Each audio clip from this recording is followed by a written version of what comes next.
China is the world's factory. It makes everything from cars to smartphones, machinery, and iron.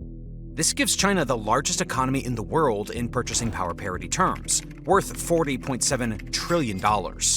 In nominal terms, it's the second largest with a GDP of $19.2 trillion. But trouble is ahead for China. Its traditional growth engine of manufacturing isn't working anymore. Manufacturers are moving out, and China's exports are suffering. It leaves China scrambling to find alternatives to prevent stagnation or decline. And as you'll soon see in this video, it might not work out. This is a big problem for the CCP. Because as you may already know, no company is truly private in China.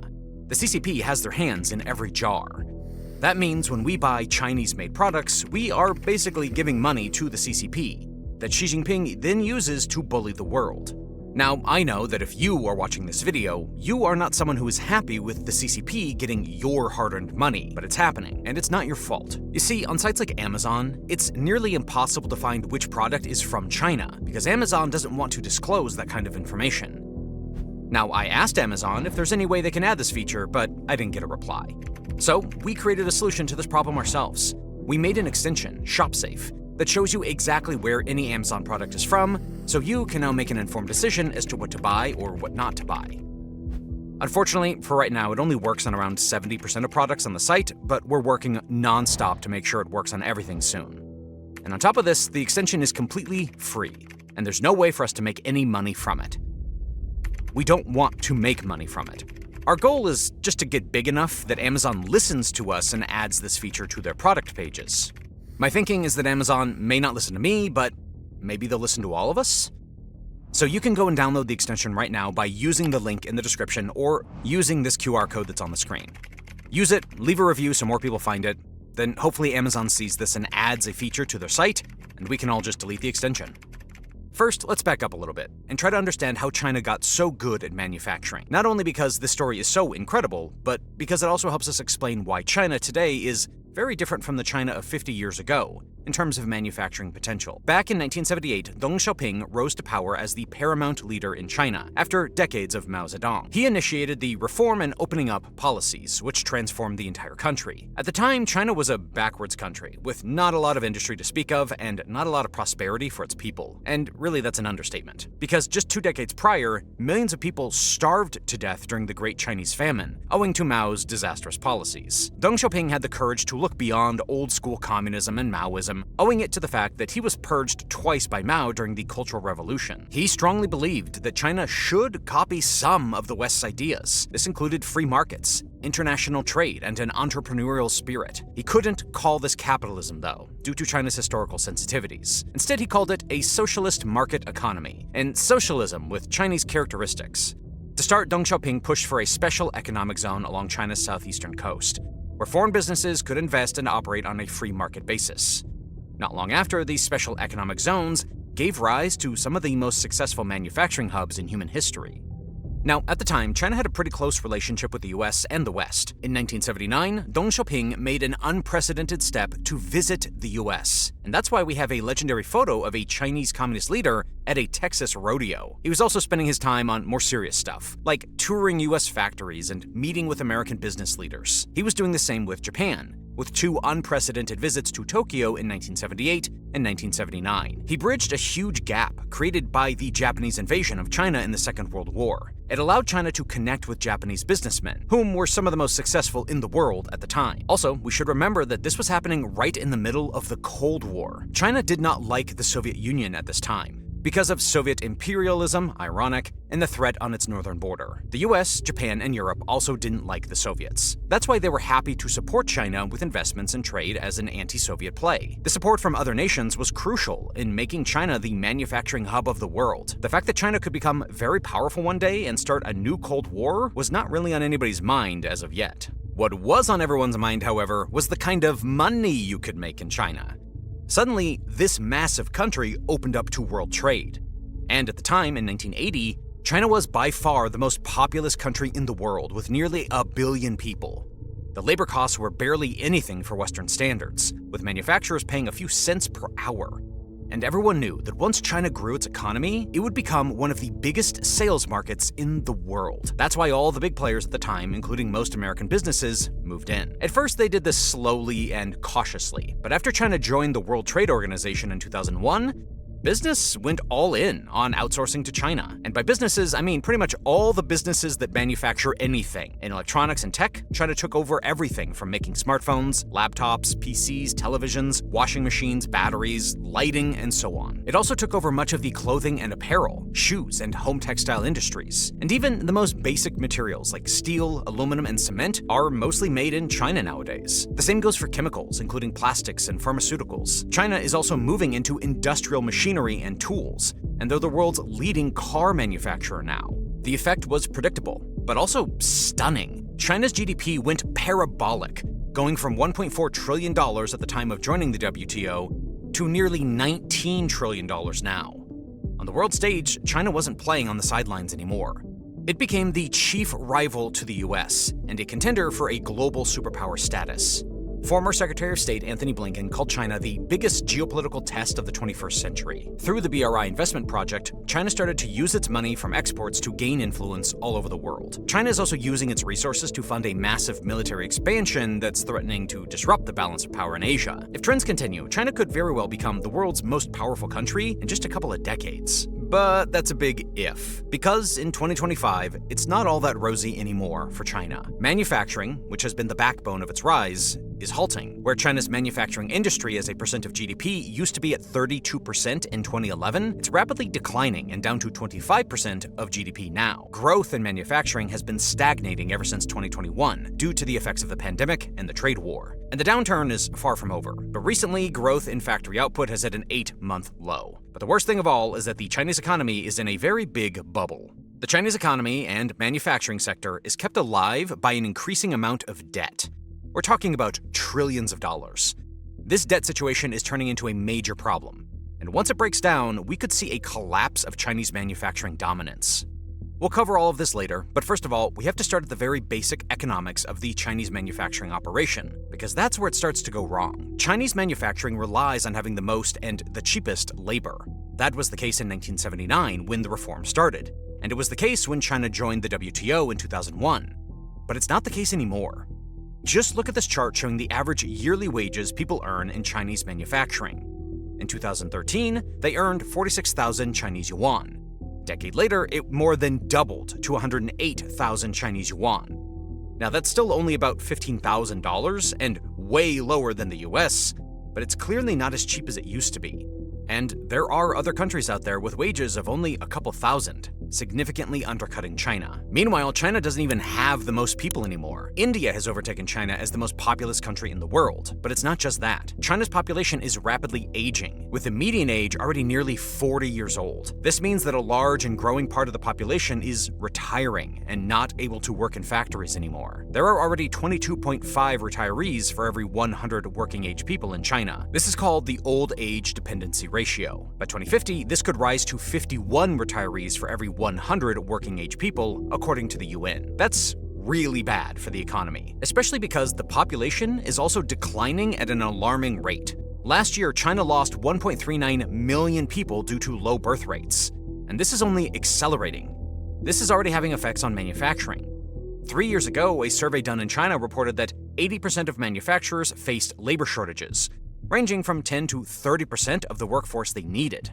And according to the Ministry of Human Resources and Social Security, the total labor shortage could rise to 30 million people this year. It's worsened by the fact that the younger generation doesn't want to work in factory jobs at all. A majority of them are now highly educated, with 60% being enrolled in higher education. That means that they want to have a higher paying job, and they don't want to work on the manufacturing lines. But there's a huge mismatch, because China doesn't have enough white-collar jobs. That's why youth unemployment is in the double digits, while there are also labor shortages in blue-collar manufacturing jobs. Still, the problems in the labor market aren't even the most threatening problems. What's even worse is the trade war with the United States, one of China's biggest customers. In part, this is because of a basic geopolitical calculation. The United States fears that China will take over the role as the global superpower, and it's trying to prevent that from happening through economic pressure. China's geopolitical moves all over the world with the Belt and Road Initiative are only worsening the suspicion against Beijing and pitting the US against China. The same goes for China's aggression in the South China Sea, along with the potential aggression against Taiwan. It's very clear that the China of today isn't the China that it was 20 years ago. Back then, China wasn't powerful enough to threaten the world order. Now it has become the biggest security threat by far. But it's not just power politics that matter here. The United States also has its economic interests to defend, and let's just say that China hasn't been dealing fairly with its trade partner. The wave of outsourcing to China has dismantled a large part of the American industry,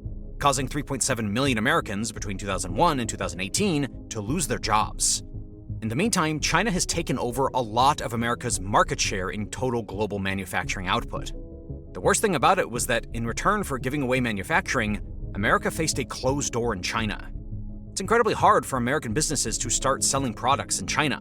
They're faced with complicated regulations favoring Chinese businesses, and even worse, with Chinese businesses that copy everything. According to an American congressional estimate, Chinese businesses steal $225 to $600 billion worth of intellectual property every year. And they've been doing this for decades. What this means is that they steal American designs, trade secrets, research, and more. But American businesses can't do anything about it, because the CCP is more than happy to support Chinese businesses that are doing this. On top of that, the Chinese government gives tons of subsidies and other advantages to its own industries. This might seem like a domestic issue, but other countries don't like it because it distorts the free market. Foreign companies who don't get that kind of support start to struggle. Basically, China can use subsidies to kill foreign competition in order to win monopolies in crucial sectors. And if you add all of these together, you start to get the picture that America's $295 billion trade deficit with China isn't just some law of economics. It's China trying to rip off its #1 competitor. Now, everyone understands that when you don't play nicely, people are going to respond in kind. With President Trump's recent tariff escalation, the time has come for China to face the consequences. The tariffs threaten one of the most crucial parts of the Chinese economy, namely the manufacturing industry that thrives off of exports. In 2024, China exported a total of $3.6 trillion, of which at least $439 billion is exported to the US, but probably much more. We also have to take into account the effects of China rerouting its exports to countries like Vietnam, Hong Kong, Singapore, Mexico, and Canada. That helps it to avoid tariffs, but indirectly supports the Chinese economy. Although President Trump's own figure of China's $1 trillion surplus is probably an overstatement, China's exports are bigger than the official trade figures suggest. In a way, this makes China dependent on the US. According to Goldman Sachs analysts, about 16 million Chinese jobs are involved in making goods for the US, which is nearly 2% of all the jobs in China and over 10% of all manufacturing jobs. Clearly, China will take a big hit because of the trade war with the US. But on the other hand, it wouldn't be the end of the story for China's manufacturing industry. It would be even worse for China to lose its trade with the European and Asian markets. China currently exports slightly more to the European Union than to the United States, and China's exports to the ASEAN countries in Southeast Asia outweigh both the US and the EU. Other markets like Japan, South Korea, India, and Russia are also important for China. And although it's small right now, China's trade with countries in South America and Africa is one of the main areas for growth. However, all these export markets carry risks for China. Various Asian countries are not comfortable with China's geopolitical ambitions. This includes Japan, India, Vietnam, and the Philippines, who don't want China to be militarily dominant in the Asia-Pacific region. A major issue is the South China Sea, which is disputed between China, Taiwan, Vietnam, Malaysia, Brunei, and the Philippines. The South China Sea is also a very important waterway, where about a third of maritime global trade flows through. There's also a lot of strategic military value to the area, especially on the Spratly and Paracel Islands. And most importantly, the sea holds an unknown amount of oil and gas, and China estimates the value of this to be at $60 trillion. If true, this would be enough to fuel the Chinese economy for decades. But obviously, the other nations in the area aren't going to accept it when China tries to take their resources. They're also not going to accept China's military dominance, which would be a huge security threat to the region. So, in a time of geopolitical turmoil, China could lose its access to these vital Asian markets. Meanwhile, all of China's trade partners, not just the US, have their own economic interests. They want to grow their own economies, create jobs, and not be in a constant trade deficit with China. And yes, a trade deficit doesn't say everything. Most economists agree that trade deficits are not inherently bad, especially for developed economies. But for a country like India, Vietnam, or Indonesia, it's not great. They have lower wages than China, so ideally they should be doing the manufacturing. selling their products abroad and growing their economies from it, not the other way around. Obviously, China doesn't want other countries to get a piece of the pie, and they've long been trying to stay ahead of their competitors. But that time might be over. China's manufacturing position internationally is declining, and the shift out of China has begun. It's mainly happening in the low-value added categories, like textiles, apparel, and assembly, that rely heavily on labor. Because China lost the low labor cost advantage, its global export share in these product categories has already declined from 40% in 2013 to less than 32% now. One of the countries that's taking on China's manufacturing industry is India. It has more workers than China, with a working age population of 961 million people, compared to 858 million. Meanwhile, manufacturing wages are up to 7 times cheaper than in China, varying by region.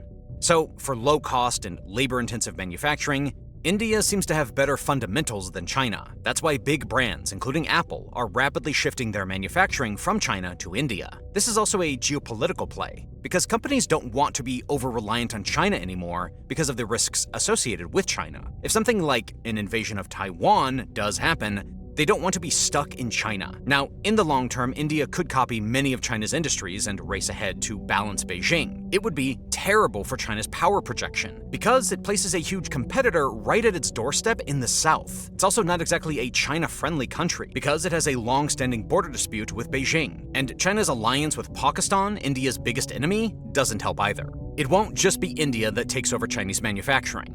Vietnam is also becoming a manufacturing hub to be reckoned with, because it's making the things that China does and doing it cheaper.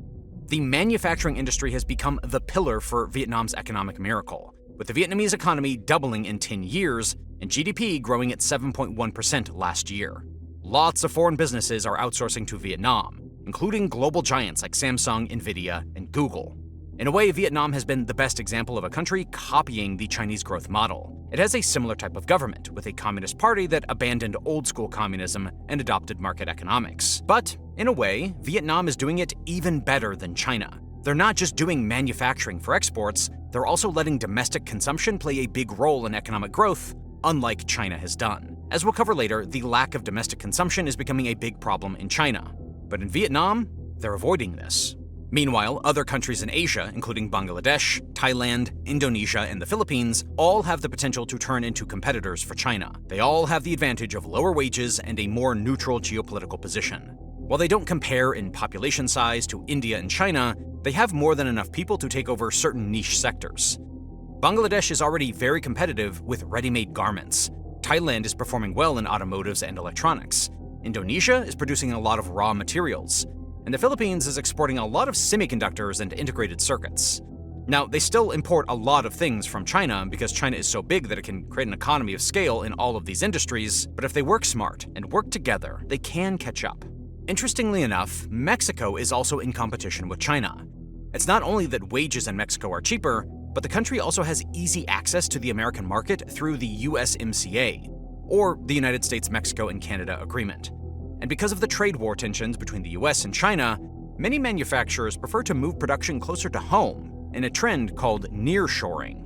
This includes the world's biggest auto manufacturers like Ford, General Motors, Toyota, BMW, and many more, but also Procter & Gamble, Caterpillar, and Honeywell. And Mexican manufacturing could take over even more global market share because it's favored by the world's largest economy. In short, there's lots of problems for China's manufacturing industry, ranging from the labor market, trade wars, and tough competition. But if you look at the figures, China's economy is still growing, at a rate of 5% last year to be exact. So the problems can't be that bad, right? Well, it's a little bit more complicated than that. You see, China could have already entered a manufacturing crisis, but it's that the CCP is doing everything to hide it. To understand this, we have to look at China's government deficit. Basically, the Chinese government is using debt to spend more than it's getting through taxes, providing a lifeline to industries including manufacturing. This debt spending is done on multiple levels, by the central government in Beijing, but mostly by local governments in order to support their local economies. In 2024, the total government deficit hit 6.5% according to the Fitch credit rating agency. Rhodium Group puts it at 7.7%. And for 2025, the deficit is going to widen even further to 8 or possibly 9%. Meanwhile, they're spending all this money just to hit GDP growth rates of 5%. And spending 8% of GDP to get 5% worth of growth doesn't really seem like a healthy thing to do.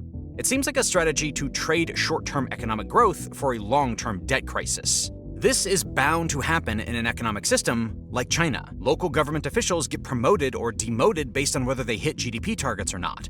And of course, they're going to spend as much as they can to make this happen. The thing is, China's debt situation is becoming a big problem. National debt to GDP is already expected to hit 96% this year. In a few years' time, China is going to match the US in debt to GDP, even though it hasn't reached nearly the same level of economic development and credit worthiness. But the 96% figure doesn't even include China's hidden debt. That is, debt from local government financing vehicles or state-owned enterprises. It's cleverly classified as corporate debt, but in reality, it's directed either by the local governments or by the central government in Beijing. Local government financing vehicles are huge, accounting for 66 trillion yuan, or about $9 trillion in debt, according to Bloomberg. That alone is more than half of GDP. State-owned enterprises add another huge chunk to the total corporate debt of 172% of GDP, which is not really corporate debt. Now, if you add all of China's non-financial debt together, so the debt of the households, companies, and the government, you get a debt of 312% of GDP. That kind of leverage is raising serious alarm bells. It means that China can't keep on using the money printer to solve its problems. But without the stimulus worth 8 to 9% of GDP, China's economy will definitely start to stagnate or decline, especially the manufacturing industry that is receiving a lot of subsidies and government support. This leaves China scrambling to find an alternative for economic growth. And that alternative is simple. It's called domestic consumption. Companies need to make goods and services to sell to the Chinese market, and Chinese households need to buy more of those products and services. Because when Chinese households start spending like American households do, its vast population could help to create the biggest market in the world. There's no doubt about that, but it's not going to happen so quickly. You see, the Chinese economic model has its flaws, and one of those flaws is that it neglected consumption for decades. It was all about investment and production, with the CCP setting targets for local governments who needed to build factories, infrastructure, real estate, and increase exports. This unique model of socialism with Chinese characteristics worked for a long time. But in economics, it's not only about creating growth on the production side. Supply should follow demand. But in China, they've been focused on supply first and foremost. Private consumption lagged behind, and it's at less than 40% of GDP right now. Compare that to 68% of GDP in the United States. If China could catch up in this area, it would more than compensate for the problems in manufacturing. However, transforming the Chinese economy into a consumption-based economy is pretty hard. It's probably harder than it was to turn China into the world's factory. You see, currently, the Chinese economy is making things that it's not really able to consume at home. For example, China makes about 20 billion pieces of clothing a year, and Chinese consumers wouldn't consume all of this themselves. China also exports 4.5 billion units of household appliances a year. Chinese households could never buy that much. The same goes for the 1.7 billion phones it made in 2024, the 340 million laptops, and the 4.5 billion computer chips. It's exporting most of them. But because China's exports are stalling, China has to rebuild its economy to make things that Chinese households actually need and want to buy. And that's a big challenge. First of all, Chinese households would somehow need to spend more money. Currently, the household savings rate is way too high at 32%, meaning that Chinese consumers save 32 out of every 100 yuan they earn. Dave Ramsey would be proud. Recently, total household savings in China hit a record high of 140 trillion yuan, or about $19 trillion. So more money is sitting in the bank than the country earns in a year. That's counterproductive for the Chinese economy because households need to spend and consume more. For comparison, in the US, households only save 4.5% of their income. It's one of the reasons why the US accounts for about a third of global consumption, despite only having 4.2% of the world's population. As the example of America shows, consumption is a key pillar for economic growth alongside innovation and investment. Now, the reason why Chinese households save a lot of money are complicated. It's a combination of Chinese culture, inflated housing prices, high investment in education, and more. For the moment, it's hard to change these things. However, it's obvious that when households earn more money, they also spend more. And currently, Chinese households don't really receive enough income. Officially, China has a GDP per capita of $13,000. But the disposable income per capita, meaning the money that people can actually spend, is only 41,000 yuan, or about $5,700. So where does this money go? Well, the answer is simple. In China, corporations keep a lot of the money they earn in order to invest and meet CCP growth targets. This keeps wages down, which leads to weak consumption. Now, the CCP is slowly catching up to this reality. world's gotten to the point where the CCP is subsidizing things like microwaves and dishwashers just to boost domestic demand, but it might already be too late. To understand this, we have to look only at the example of Japan. You see, it's striking how many similarities there are between the two. In the 1980s, Japan was about to become the world's biggest economy, or at least a lot of people thought so. By 1995, Japan had a GDP of $5.5 trillion, not too far behind the US's of $7.6 trillion. The main reason was Japan's incredibly successful manufacturing industry with huge exports. But then the Japanese economy ground to a standstill in what's called the lost decades. It started with an asset bubble collapse. Afterwards, the manufacturing industry stopped growing, and Japan's manufacturing output never again reached the heights of 1995. And the reasons sound very familiar.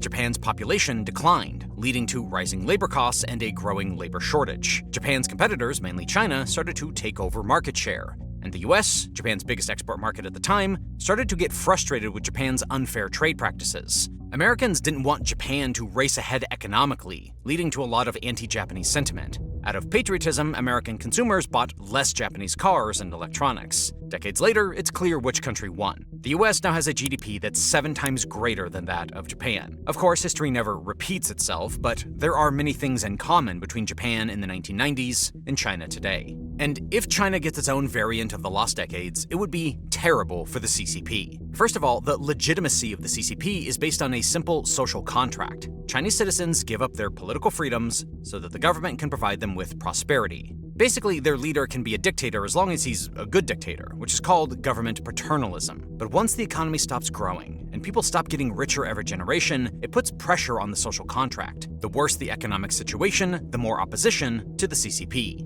This forces the CCP to have more repression and to be even more authoritarian. It could also be the reason for the CCP to try to find distractions. Some analysts argue that Xi Jinping could attack Taiwan when times get tough for him, just to rally national support. However, an economic crisis would also affect what China could do on the military front. It's Xi Jinping's stated goal to create a world-class military by 2049, meaning a military rivaling or surpassing that of the US.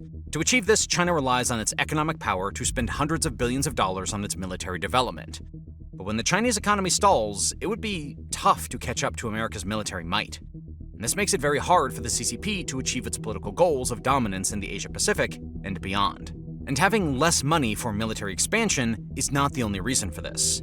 Currently, China relies on economic diplomacy to get influence across the world with its trade and investment programs. But that only works for as long as the economy is doing well. When China doesn't have anything to offer anymore, these countries lose their interest in Beijing. Meanwhile, other countries like India and Vietnam can catch up because they start to take over manufacturing. This gives them more economic power, which checks China's regional and global influence. This is all great news for the United States. Washington loves to see a new balance of power in Asia with no single country taking over. But for China, it's a terrible scenario. Now, if you want to see more videos like this, please consider subscribing, and thanks for watching.